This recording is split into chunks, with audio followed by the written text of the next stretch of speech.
Hello friends, इस video में मैं आपकी बात कराना चाहती हूँ, आपको मिलवाना चाहती हूँ अपनी एक बहुत पुरानी दोस्त माँ अंतर इंद्रा से। माँ से मेरा जुड़ना हुआ बहुत साल पहले, लगभग 20 साल पहले की बात है। और माँ से मेरा मिलना हुआ जब मैंने ओशो को पढ़ना शुरू किया। और माँ ओशो ध्यान केंद्र चलाते हैं जिसका नाम है ओशो दीवाना ध्यान केंद्र। और यहाँ पर आकर मेरे को बहुत अच्छी ऐसा अनुभव हुआ, ऐसा एक्सपीरियंस हुआ जो आज तक मेरे साथ है, आज तक चल रहा है। सबसे पहले मैंने ओशो की किताबों को पढ़ना शुरू किया, जो कि ओशो दीवाना ध्यान केंद्र में ही मुझे वो किताबें मिली। ओशो की सबसे पहली पुस्तक जो मैंने पढ़ी वो थी उत्सव अमार जाति आनंद अमार गोत्र। लेकिन अपने बारे में मैं आपको बाद में बताऊंगी, बट पहले हम माँ से बात करेंगे कि माँ ओशो से कैसे जुड़ी। नमस्ते माँ। नमस्ते। माँ, आपका मिलना, आप ओशो से जब वो देह में थे उनसे मिली हैं? आपने देखा है ओशो को? नहीं देखा। अच्छा, तो माँ आपने कौन से साल में, कौन से ईयर में ओशो को पढ़ना शुरू किया था? ओशो के जाने के बाद हमने पढ़ना शुरू किया और मेरे भाई साहब ने ना कैसेट लगा रखी थी, करनाल रहते हैं वो। हाँ जी। बस एकदम मेरे मन में टूट गया। मैंने कहा ये इतनी मीठी, इतनी प्यारी आवाज़ कहाँ से आ रही। मेरे भाई साहब कहने लगे, कहते हैं इसको सुन और अपना मजे में इसी का ध्यान कर। ओके, तो आपको ओशो की आवाज़ अच्छी लगी। हाँ। आप ओशो की कौन सी बात ने आपके मन को छुआ? और ज़्यादातर ओशो को मैं ना ओशो की कैसेटें पहले पुरानी थी ना, वो सुनती थी। उसको सुनते सुनते मेरे को मीरा का बड़ा अच्छा लगा। वैसे भी मैं शुरू से ना मीरा को चाहती थी। अब मेरे को ऐसे लगा भाई वाह, मीरा जैसी कौन सी ऐसी है जो एकदम हमारे को छू लेती है। तो आपको मीरा का जो व्यक्तित्व था, आपको वो पहले से ही प्रभावित करता था, और जब आपने ओशो से मीरा के बारे में सुना तो वो और गहरे उतर गया। ये ओशो से मिलकर हम सबको ही ऐसा फील होता है कि वो जितनी सरलता से वो उनके बारे में बताते हैं, चाहे वो मीरा है, चाहे वो कबीर है, चाहे वो बुद्ध है, चाहे कृष्ण है, महावीर हैं, दादू हैं, नानक है, कितने सारे संत, सहजो दया। तो जितना हम इन संतों के बारे में ना हमने बहुत ज़्यादा पढ़ा है, हाँ कभी कभी कहीं सुना था। ओशो से मिलकर इन संतों के बारे में हम गहरे से जानते हैं, जानने लगते हैं, और धीरे धीरे हम ध्यान और प्रेम की एक नई दुनिया में उतरने लगते हैं। और माँ, आपको ध्यान आपने फिर माँ कब शुरू किया? पहले तो सिर्फ पढ़ना ऐसे होता था भाई, पढ़ा अपना फटाफट कागज उतारते गए भाई ये लिखा, पर दिमाग से निकलता जा रहा था। तो फिर धीरे धीरे ध्यान शुरू किया, जब थोड़ा थोड़ा दिमाग में हाँ वाक्य वह ठीक है। हम तो पहले गीता का पाठ किया, फटाफट पढ़ते गए, पता नहीं ये क्या है, कैसे है, किस तरह है। जब इनको सुना ना बहुत अच्छा लगा। भाई हम तो पहले पुराने ओम जय जगदीश करते रहे और हमारे को समझ भी नहीं आता था। जब इनको पढ़ा ना और ध्यान किया, फिर दिमाग में वाह, हम अनपढ़ लोग ओशो को समझने लगे। इतने खुश, इतने बार हमारे को बहुत अच्छा लगा और पुरानी चीज़ें अपने आप छूटती गई। बहुत गहरी बात कही माँ, कि अनुभव से ओशो से जुड़कर एक जो चीज़ समझ में आती है, वो आपको सीधा ये नहीं कहते आपने ये छोड़ना है या वो छोड़ना है। नकार तो कहीं है ही नहीं, तो किसी चीज़ को नकारते नहीं है कि ना। लेकिन जब हम अनुभव में उतरने लगते हैं, हम ध्यान करते हैं, हम चीज़ों को समझने लगते हैं, तो जो नकारात्मक चीज़ें हमारे जीवन में हैं वो धीरे धीरे अपने आप ही तिरोहित होने लगती हैं, धीरे धीरे ही कम पड़ने लगती हैं, मंद होने लगती हैं।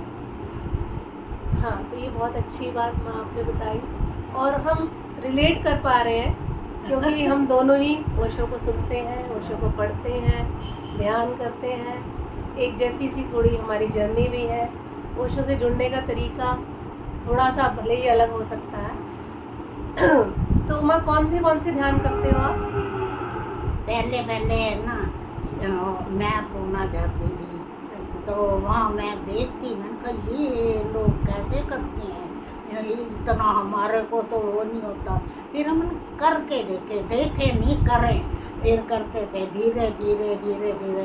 पहले पहले सक्रिय ध्यान, फिर प्रवचन, फिर कुंडलनी, फिर ऐसे धीरे धीरे चलता है। हाँ, और सबसे अच्छा ध्यान माँ आपको कौन सा लगता है? सबसे अच्छा ध्यान जो आपको लगता है कि मैं हर रोज़ करूँ? मेरे को नटराज ज़्यादा अच्छा लगता है। नटराज ध्यान जिसमें हम नृत्य करते हैं, हाँ। जिसमें हम नटराज के जैसे हो जाते हैं। और ध्यान की, जैसे ध्यान की बात चली, तो ध्यान से जो हमारा अनुभव यही है, ओशो ने ध्यान बहुत ही साइंटिफिक तरीके से उनको बनाया गया है। जो ध्यान है वो सिर्फ ऐसा नहीं कि कोई सीधा आपको बस ये कह दिया जाता है कि आपने ध्यान मुद्रा में बैठ जाना है और आपका ध्यान हो जाएगा। वो बहुत ही आज की मॉडर्न जो मैन को लेकर, ह्यूमन बीइंग को लेकर, जो आधुनिक मनुष्य है, उसके मन की जो इतनी कॉम्प्लेक्सिटीज़ हैं, उसको लेकर ही, उसको सोचकर, उसको समझकर ही ये ध्यान जो है वो बनाए गए हैं। इनकी ध्यान को तैयार किया गया है, इनके म्यूज़िक को तैयार किया गया है, इनके चरणों को ओशो ने स्वयं बनाया, उनको एक साथ उन सब चरणों को जोड़ा, शुरू से लेकर अंत तक कैसे कैसे हमें उसमें प्रवेश करना है। उनकी पूरी जो ध्यान विधियाँ हैं वो बहुत ही वैज्ञानिक ध्यान विधियाँ हैं। तो ये बहुत अच्छी बात है माँ जो आप बता रही हैं, मैं उसको फील कर पा रही हूँ। तो अभी माँ, जैसे कि आप ध्यान कर रहे हो, आपने बताया कि आपको नटराज ध्यान करना बहुत अच्छा लगता है। हाँ जी। तो माँ, आपने जैसे प्रवचन में आपको कौन से प्रवचन अच्छे लगते हैं? ओशो की कौन सी बात? सुने तो सारे हैं, हाँ जी। पर दिमाग से निकल जाता है। फिर जब सुनती हो, मैंने कहा ये तो मैंने सुना था, ये तो इतना अच्छा था। तुम्हारा मतलब ऐसे लगता है भाई भूली हुई चीज़ फिर वापस आ जाती है। भाई कमाल है, कल तो हमने ये सुना, आज ये सबका रहता है ऐसे। हाँ, क्योंकि वही है, ओशो को हर बार सुनना नया है। हाँ, हर बार कुछ ना कुछ हमें नया लगता है, कुछ चीज़ हमें ऐसे लगती है जैसे हमने बहुत पहले से उनको सुना है। जैसे प्रवचन सुनने बैठते हैं ना, पहले तो ऐसे लगता है भाई वाह, ओशो ने कहाँ से खोज के निकाला है। फिर बीच में थोड़ी झपकी आ गई तो फिर खत्म हो जाता था। हाँ, ओशो जितने पुराने ओशो हैं। इतनी प्यारी लोरी देते हैं कि पता ही नहीं रहता। हाँ, ये माँ, ये हमारा भाव है। आप इस कदर हम ओशो में भावों की दुनिया में लेकर जाते हैं कि हमें ऐसा लगता है हम कोई छोटे बच्चे जैसे हो गए। और ओशो जितने पुराने हैं उतने ही नए हैं। जितने हमें वो सनातन लगते हैं उनकी बातों को सुनकर, उतना ही हमें क्या लगता है कि हम उनके बारे में कुछ नया हमेशा उनको सुनना हमें ये लगता है कि हमेशा कुछ हम एक नया अनुभव कर रहे हैं। ध्यान ऐसा नहीं कि हमारा जो अनुभव एक दिन आज होगा वो अगले दिन भी वैसा रहेगा, तीसरे दिन कुछ ना कुछ नया उसमें जुड़ता जाता है। तो ये ऐसा अपने लगता ही, है ये तो सुनना नहीं था, ये छूट गया। हाँ, ऐसे तो वो हमारा दिमाग कहाँ था, वो नींद आए कि बीच के झटके। हाँ, मतलब ओशो से मिलना हाँ। अपने अंदर ही एक खुदाई करने ही जैसा है। अपने अंदर ही जाना, अपने आप को देखना। हम आज की दुनिया में हम बहुत सुनते हैं, हम एक्सप्लोर करना चाहते हैं, हम दुनिया को एक्सप्लोर करना चाहते हैं, हम ये एक्सप्लोर करना चाहते हैं, नए नए डायमेंशन में जाना चाहते हैं। लेकिन ओशो से मिलने के बाद ये लगता है कि अपने अंदर ही एक्सप्लोर करने के लिए बहुत कुछ है, बशर्ते कि हम ध्यान के मार्ग से वहाँ जाएं। ध्यान के मार्ग से बहुत सारी विधियाँ ओशो ने बताई हैं, जो भी सूट करे, जो भी आपको अच्छी लगे, अपने बीइंग के हिसाब से हम वो कर सकते हैं। बट ये एक्सपेरिमेंट हमें खुद से करना होगा, ये कोई बाहर से हमें नहीं देगा। और ओशो ने भी हमें बार बार यही सिखाया है ना माँ? ध्यान हमें बाहर से कोई नहीं दे सकता। ना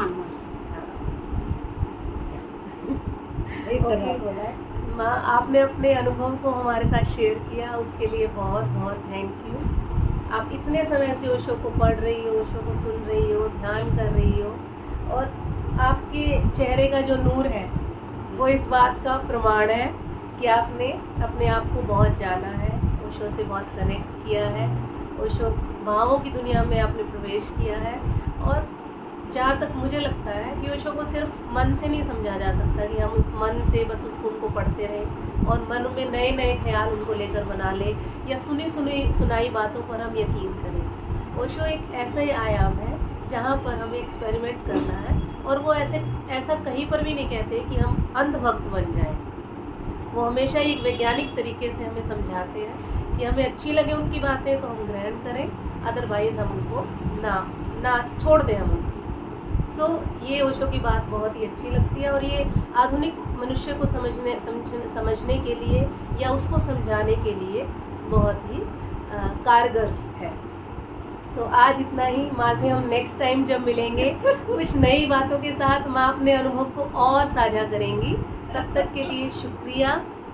आप भी कोशिश करें, जो ओशो को ऑलरेडी पढ़ते हैं वो तो शायद इन सब बातों से रिलेट कर पा रहे होंगे, जिन्होंने ध्यान किया है या ओशो को पढ़ा है, और जिन्होंने अभी तक नहीं पढ़ा है वो भी हम चाहेंगे, हमें लगता है कि आप भी कोशिश करें कहीं से अगर आपको किताब मिले। और ओशो तो आज के टाइम में इतना अवेलेबल है कि गूगल पर जाकर या ओशो इंटरनेशनल से आप जुड़कर उनके बहुत सारी उनकी ध्यान विधियाँ सीख सकते हैं, उनकी किताबें पढ़ सकते हैं, और क्या पता आपको कौन सी बात ओशो की छू जाए। अगली मुलाकात से पहले अभी तक माँ को बहुत बहुत धन्यवाद, और आप सब ने बहुत आराम से इन बातों को सुना। हो सकता है कोई ना कोई बात आपको अच्छी लगी हो, उसके लिए शुक्रिया।